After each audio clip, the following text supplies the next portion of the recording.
বিশ্বে গড়ে প্রতি সপ্তাহে 4 জন বিলিয়নিয়ার তৈরি হয়েছে। অথচ বিশ্বব্যাংকের হিসেব অনুযায়ী 1990 সালের পর থেকে বিশ্বে এখনও দরিদ্র মানুষের সংখ্যা অপরিবর্তিতই রয়েছে। যুক্তরাজ্য ভিত্তিক সংস্থা অক্সফাম প্রকাশিত এক প্রতিবেদনে এসব তথ্য উঠে এসেছে।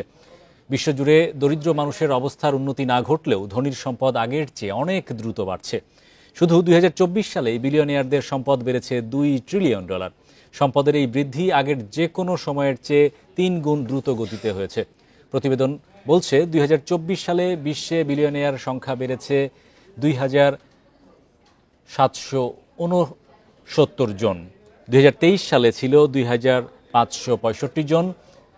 12 মাসে তাদের সম্মিলিত সম্পদ $13 ট্রিলিয়ন থেকে বেড়ে হয়েছে $15 ট্রিলিয়ন। রেকর্ড শুরু করার পর থেকে এটি দ্বিতীয় সর্বোচ্চ বার্ষিক বৃদ্ধি।